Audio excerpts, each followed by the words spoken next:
It's one of those great books that you can read again and again and again over the years and get something different out of. It's such a good experience. No, mate, there were plenty of opportunities there where you could have told Jane what was happening. Every time you read it, you get something new out of it. It's the gift that keeps on giving.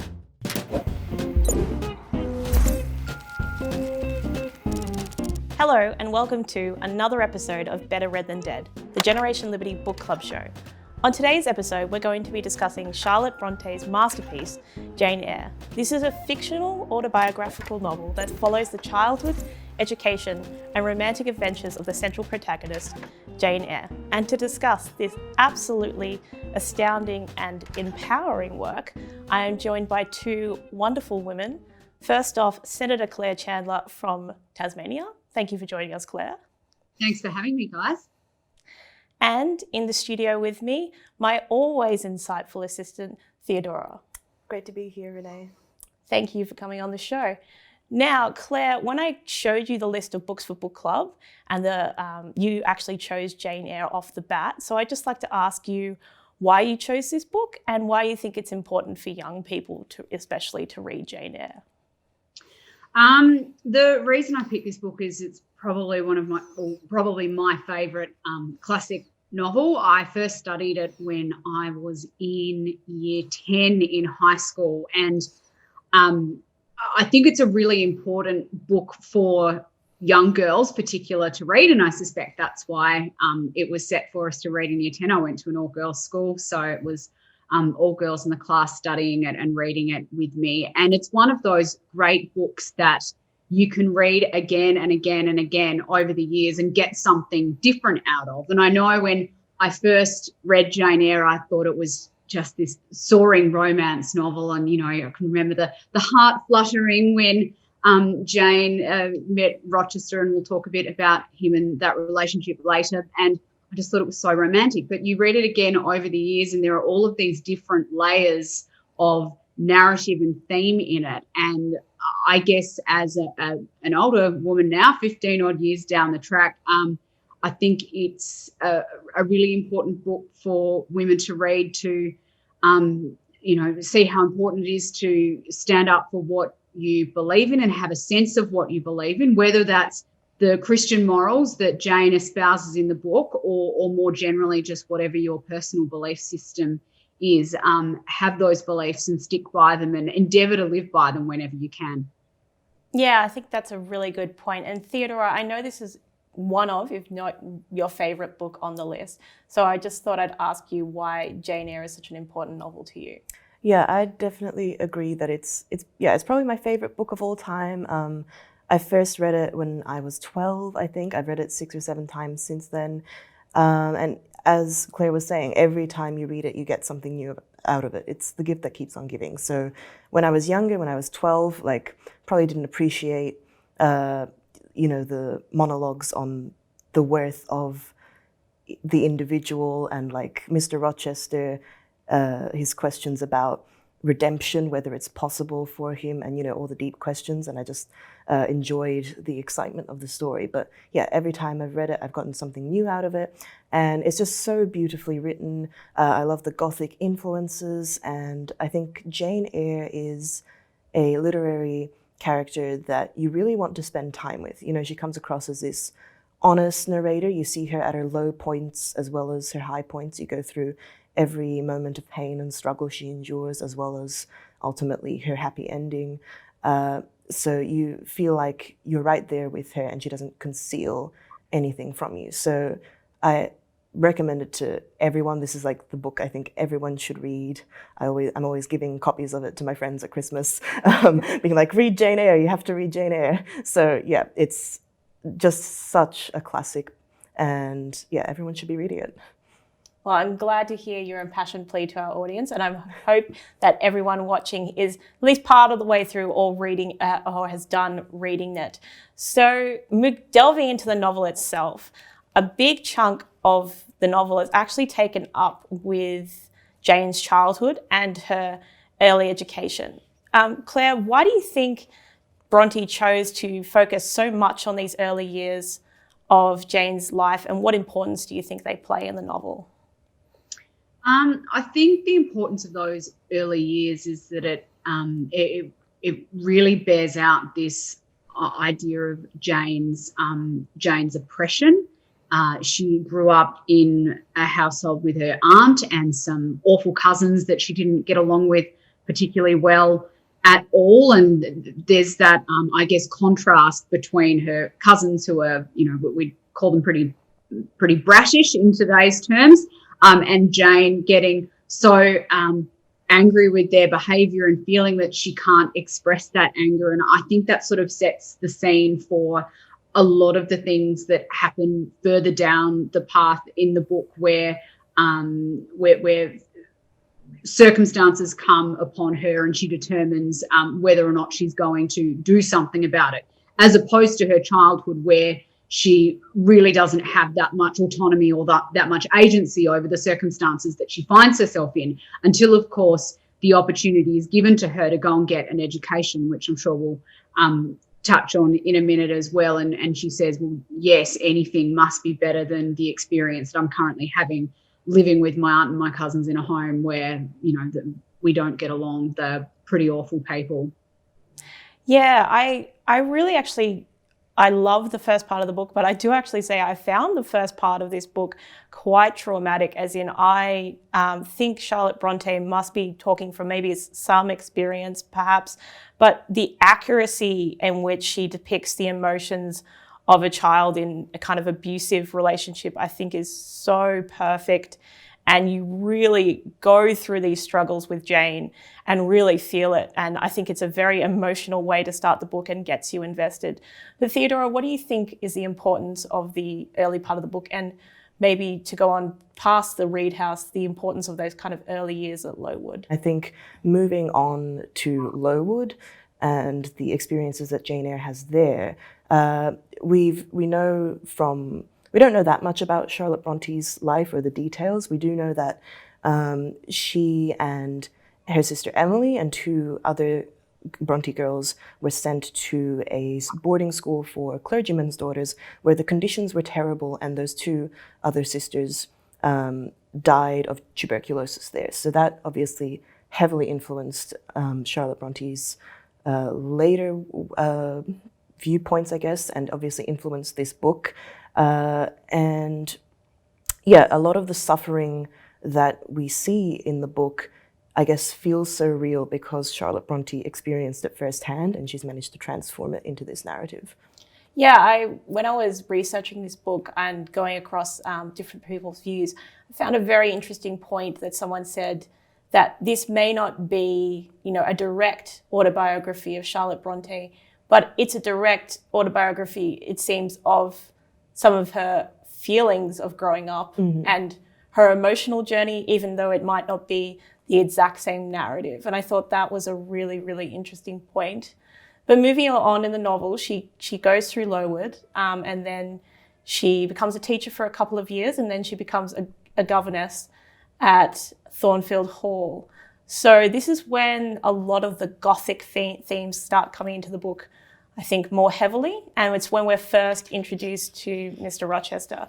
So Claire, I would like to hear your thoughts on kind of introduction of Mr. Rochester and the kind of Gothic themes that start to come into play when we enter Thornfield. I think going to the Gothic element, it's another one of these sort of trials that Jane has to overcome, right? She goes to Thornfield and it's this incredibly sort of spooky, mysterious place. There are weird things going on upstairs. We're not entirely sure what it is. Jane doesn't really know what's going on. She hears, screams down the corridor and gets the feeling that there's some sort of being lurking around.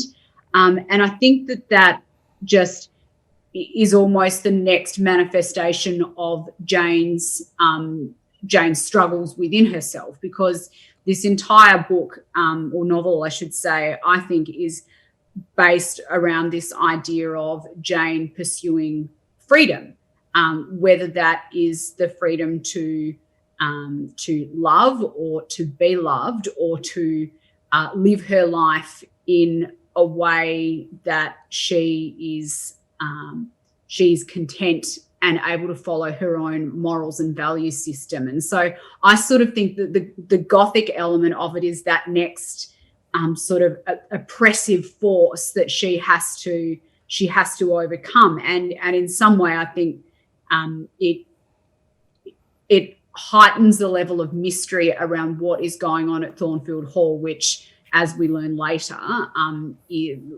particularly regarding that spirit that we mentioned being upstairs, is one of the ultimate tests for Jane, and I'm sure we'll come to that. But once she goes to Thornfield, of course, she does meet Mr. Rochester, who is one of the great. How would we describe him? He's obviously her boss, a love interest eventually, which is potentially a little more problematic these days than it would have been back in the day. He's very sort of solemn and sardonic and a bit sarcastic, but we learn very quickly that he's Jane's intellectual equal, and she hasn't really been exposed to anybody like that previously. So I've always seen Jane and Rochester's friendship as being one of intellectual equality, which, you know, is something that I find personally important in all of my relationships, and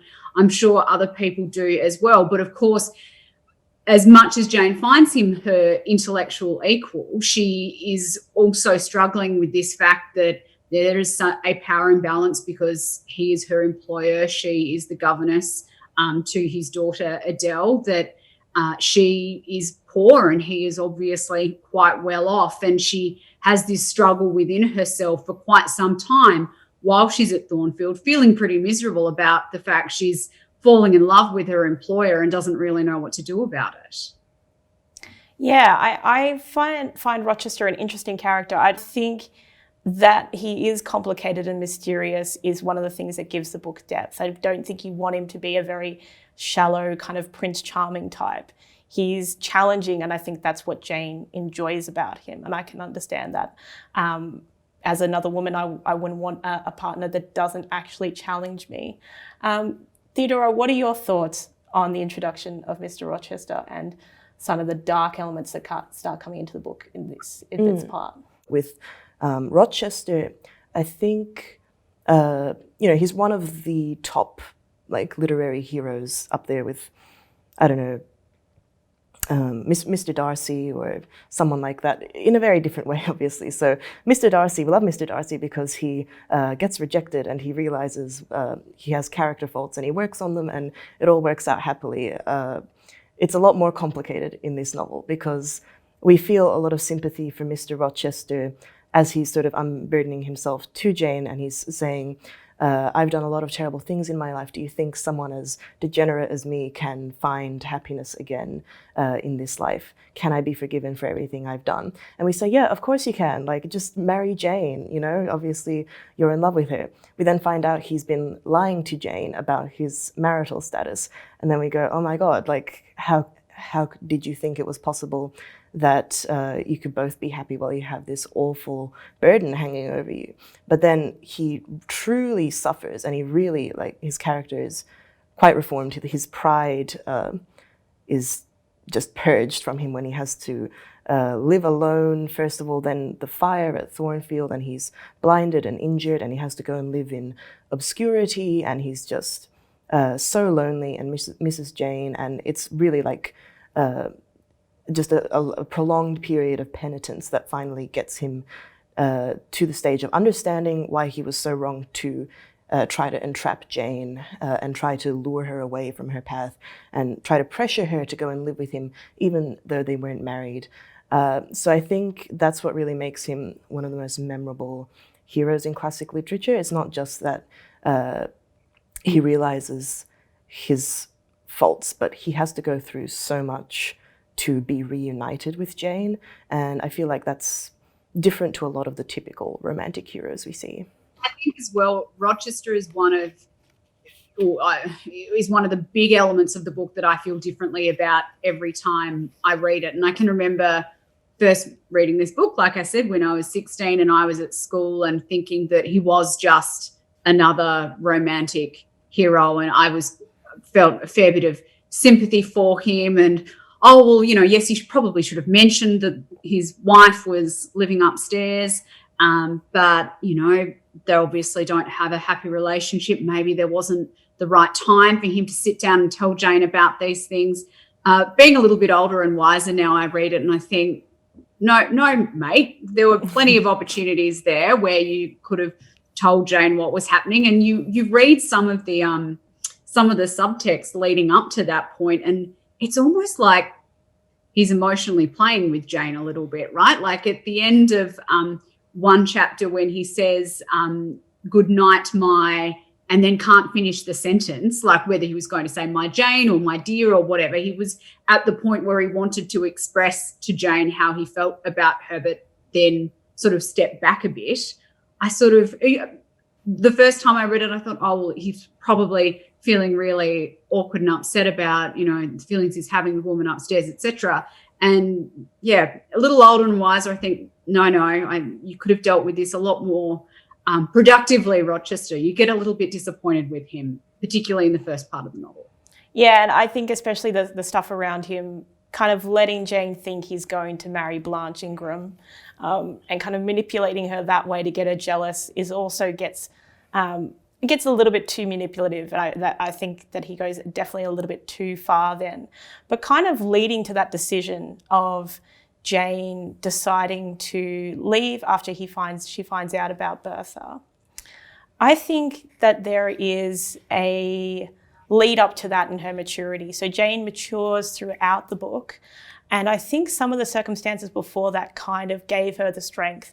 And part of that, I think, is going home and seeing Mrs. Reed before she dies and forgiving her even though she's still horrible to her. So, Claire, do you think that has is kind of instrumental in Jane's growth up to this point? Yeah, absolutely. But I mean, there's still quite a way to go in the novel, and I think that you look at the way that Jane reacts to the situation when she finds out on the day of her wedding that her betrothed is in fact already married. And I still think there's an element of obviously Jane applies her own personal beliefs to that situation to say, no, Rochester, I'm not going to be your mistress. I don't want to live in sin in that way. That would be wrong. That would also be disrespectful of the relationship that we have together. But there's still that element of emotion there, right? I mean, running out into the moors as she does and staying out there for a number of days and nights with no food does seem like a slightly drastic response.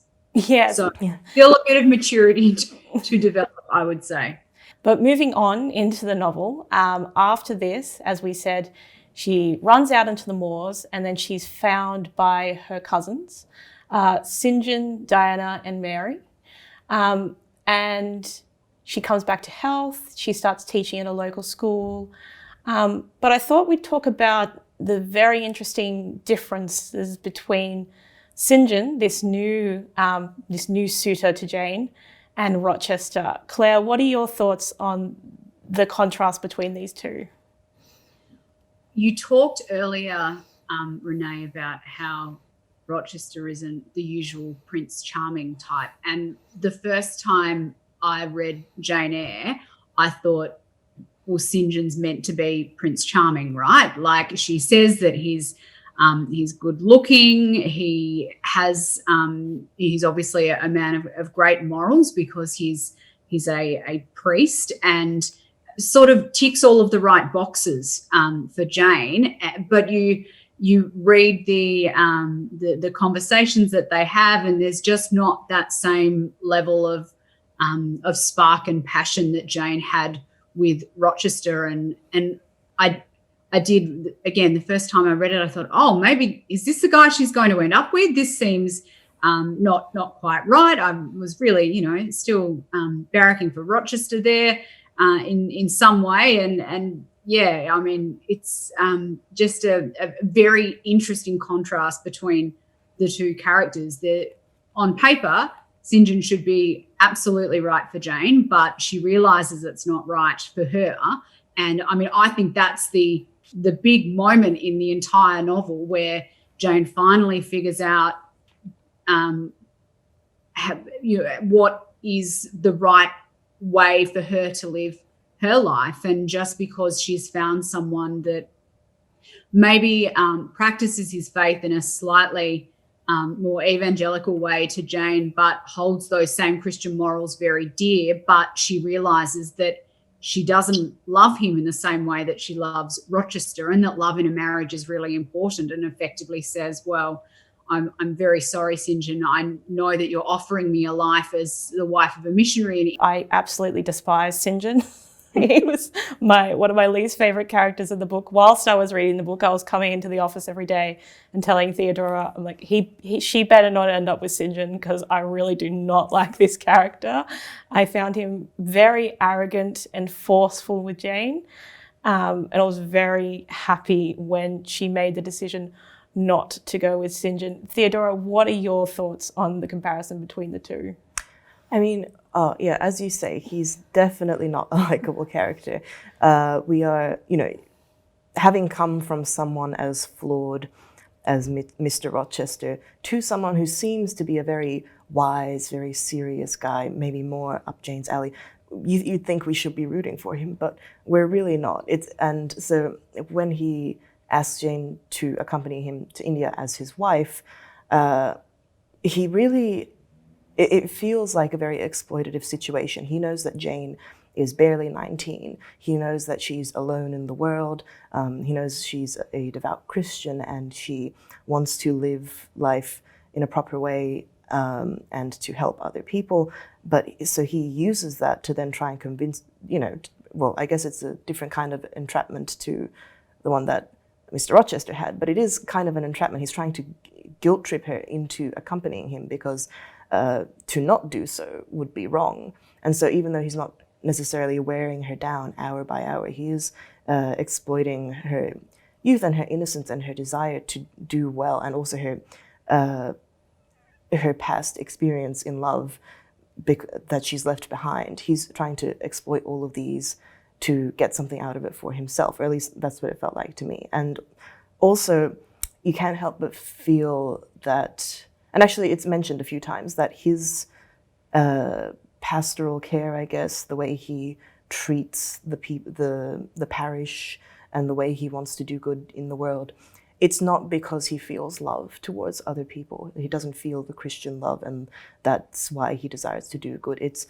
out of a sense of duty. Yeah, I think that's a really interesting point. And I think it's almost, I find his certainty in his morality a bit off-putting. Like Rochester definitely has a lot of flaws and does things that are immoral, but he seems like a man who's trying to figure it out and doesn't claim to have all the answers to everything, while St. John is like, this is the only way to live life. If you don't do what I think is right and don't do what I'm telling you, then you're not following the word of God, and I know everything. And I think that's very, very off-putting in a character. And also, just another thing, I just remembered in his sermon. So the first time she hears him deliver a sermon, she says it's full of the Calvinist ideas of predestination and I guess inevitability in like the outcome of life. And he tries to push that onto Jane when she doesn't necessarily agree that she's predestined to become his wife and to go to India. She wants to actually pick her own path. So she just revolts at that idea that she has to do what he's saying, and that St. John somehow knows that this is her fate, and she is not aware that this is her fate. You know, So he's the opposite of the freedom that she's been fighting for, I guess, throughout the entire book. Yeah, I think that's a really important point. And so moving on again from here to the next part of the novel, Jane hears Mr. Rochester calling her name and returns to Thornfield to find it burnt down. And she gets the whole story retold to her by a man in, I think it's in a local hotel or nearby. So Claire, what do you think is the symbolism of the Bertha burning down Thornfield, and why Bronte chose this really destructive way, this really destructive path in the novel? I think for me, burning down Thornfield is this this whole metaphor of all of Jane's hang-ups and her trials and her tribulations, which at this point in the novel are almost more in her mind than they are in the circumstances around her. But they all sort of come tumbling down, and the Bertha has obviously died in the fire, so she's no longer an impediment to Jane's happiness. Jane has come to the realization that she doesn't want a loveless marriage, even if it would enable her to live an arguably moral life, although I think Theodora made some excellent points around the idea of whether a life with St. John would have actually been a truly moral life that Jane would have wanted. So for me, it's this whole idea that all of the barriers in Jane's mind have come down, and she's figured out a way where to sort of live her life in a way that says, yes, I can have these values that I want to live by, but I'm also free and have agency to embrace my emotions, or it's the idea that she's found the balance between the heart and the head, right? Yeah, I think that's really true. And Theodora, what are your thoughts on the burning down of Thornfield, but also kind of the ending of the novel? Well, I think the fire had to happen as sort of an equalizing force between Jane and Mr. Rochester, because I don't know, you can call it just like punishment for what the way he tried to keep Jane with him. But I just think after everything she had suffered in her life, like the abuse in her childhood, the way she was treated at school, and all the hardship that came with that, and then she thought she had found her happiness with Rochester, and that was taken away from her. So in order for them to be reunited, Rochester had to suffer in a big way to kind of come to Jane's level, I guess. But I think one of the strong themes that goes through this whole book and is that Jane is a very principled character. And one of the things I really love about her as a character is that she never falls into pity. She never falls into victimhood. It would have been so easy for Jane to kind of fall into a very depressive state and blame the circumstances of her life and not try and move forward and not try to build a better life. But she never falls into that trap. So, Claire, do you think that's a really important lesson to modern times right now, where I see I think victimhood is almost back in vogue, as an important message for readers reading this right now? I absolutely agree, and it's one of the reasons Jane Eyre is one of my favourite literary characters, because she's not willing to be defined by circumstance, and she is a real fighter. And as we said right at the start, I think that's why those first chapters detailing what an awful childhood she's had is really fundamental to show that journey, and to demonstrate that even though she had a rough time growing up, she's not going to let that let that influence how the rest of her life turns out. And I found that really challenging reading this book when I was at school, at a time where you're young, you don't necessarily have the same agency that we enjoy now as adults, and understanding that is a really valuable thing, and that we should continue to strive for it in our lives. So yeah, I think that's a really integral part to Jane as a character. But I mean, the other thing I like about her, and I find I find a really excellent female heroine in this regard, is that she's so hard on herself. And I think women generally speaking, are pretty hard on themselves. So that is something that again, when I revisit the book now, that really resonates with me, that she's trying so hard to live a good life and balance her morals with her emotions, and the heart and the head argument, and that is that's a struggle that I think all women have. And even if we want to get really I guess hypercritical about it, the whole idea of her entering into a marriage, and in what circumstances was she willing to do that? Certainly not at a point where she where it wouldn't have been a marriage with Rochester, obviously, whether it would have been as his mistress or in an unhappy marriage with St. John. But by the time she ultimately gets to the end of the novel, and yes, there have been circumstances of equalisation between her and Rochester that make it easier for her to come to the marriage, but it's almost like she's learnt to stop hitting herself over the head so hard with her own sense of self. And I think that's really important and sort of brings the story full circle. Yeah, I really agree. And Theodora, do you think Jane still stands up as a good role model even in modern times? I think I know the answer, but I want you to explain it further.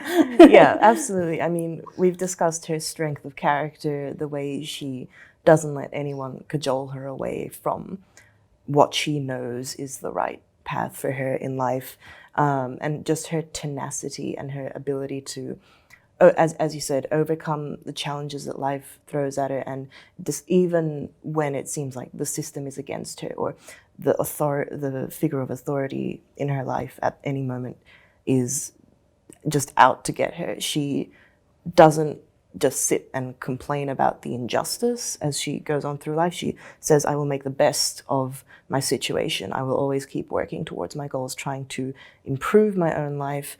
And that's always going to be a great message, I think, especially for young people. And her insistence that, despite what other people think of her, she knows that she has as much worth as Blanche Ingram or Mr. Rochester or any other wealthy person that she encounters. She has dignity and she has a sense of self-worth, which I think is so important to young people. And it's such a good experience. I think that's really true. And Claire, this book is often celebrated as a feminist novel or a novel that's a celebration of kind of female empowerment. And we are entering this book going into International Women's Day. So do you think that the book still holds up as a book about female empowerment? Absolutely, for all of the reasons that we've just talked about. And I guess the whole metaphor of Jane determining how she wants to live her life and coming to a better understanding of what that life looks like by the end of the novel is really just her pursuit of her own agency and her own autonomy and her own freedom. And there's a fantastic quote on the back of my version of the book that I have here that I just love as a liberal and as a woman as well. I am no bird and no net ensnares me. I am a free human being with an independent will. I just think that so perfectly encapsulates the strength of Jane as a character and how important that pursuit of her own moral journey throughout the novel is. Yeah, I think that's really true. So to wrap up the show today, as I do on every episode, I'm going to ask you both to give your recommendations on another book, another movie, TV series, or work of art that you think that the viewers would enjoy if they enjoyed Jane Eyre. Theodora, we'll start with you. Okay, I think if people are interested in getting to know some of the Gothic influences and the origins of Gothic style, you should check out books by Anne Radcliffe. She was an English novelist. She had this book called The Italian, which basically has it ticks all the Gothic boxes. There are kidnappings, there's an evil monk, there are assassins, there are poisonings, there are strange supernatural influences at play. So I think, yeah, if you want to understand the style that Jane Eyre is coming from, in part, definitely check out The Italian by Anne Radcliffe. Or for a lighter take on the Gothic novel, Northanger Abbey by Jane Austen is kind of a pastiche of the Gothic style.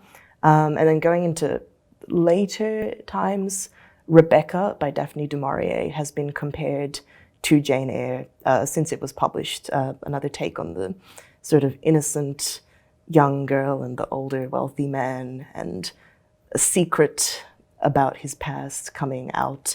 And that comes with a really great movie by Alfred Hitchcock as well, which I recommend to everyone. So yeah, Rebecca by Daphne du Maurier. Check it out. And Claire, what would you recommend if the viewers enjoyed Jane Eyre? What else should they consume? I have a couple of suggestions. So my first, particularly on the Gothic elements, if you really want to frighten yourself, read Wuthering Heights by Charlotte Bronte's sister, Emily, which is, I think, a lot creepier. The skin crawls a lot more when you're reading Wuthering Heights than Jane Eyre, because I guess to an extent it is a ghost story. But it also has this fantastic contrast between Jane being such an amazingly moral, strong character, and Kathy, the female protagonist or anti-heroine, we might even call her, in Wuthering Heights, who is just just as passionate as Jane, but almost uses those passions for evil, which I think is a really interesting idea, and we'll have to talk about that at a book club another day, when hopefully we can talk about something like Wuthering Heights. The other suggestion I have is Vanity Fair by William Makepeace Thackeray. And the reason I suggest that is because, well, partly Charlotte Bronte and Thackeray had a friendship. She dedicated Jane Eyre to him. But also, again, the amazing contrast between a character such as Jane and a character such as Becky Sharp, who is, in the nicest way possible, an absolute piece of work. So if readers want to see a female hero, or heroine, I should say, again, use her powers for bad rather than good, I'd very much suggest Vanity Fair. It's also a very entertaining read. Well, thank you very much for those excellent suggestions, Claire. And again, I think, Theodora, you have taken my suggestion, because mine was going to be Hitchcock's Rebecca. Oh, no. So I will just second that recommendation. That is an absolutely brilliant film, and I had seen it before reading this book, and I saw a lot of parallels, and I have actually started reading Rebecca, the book, as well. Oh, awesome. So I second that recommendation. But that brings us to the end of the show. So today I'd just love to thank my two wonderful guests. First off, Senator Claire Chandler, who is a Liberal Senator in Tasmania. Thank you so much for your time today. Thank you so much for having me. And Theodora, thank you for joining me in studio and for another episode of Better Read Than Dead. Can you just tell our audience a little bit again about how they can become a part of Book Club? Yep, so to sign up to Better Read Than Dead, you have to head to generationliberty.org.au and sign up there. You will get three free classic books included. It's only $10 to join, or it's free if you're already a Generation Liberty member. So if you want to get your hands on some free books and listen to more amazing discussions like this one, don't miss out. Go sign up today. Yeah, and make sure that you follow Generation Liberty on Instagram. We have constant discussions, stuff on our story, quizzes about books in book clubs, so get involved in the conversation today. But for now, thank you for joining us on Better Read Than Dead, and I'll see you next time.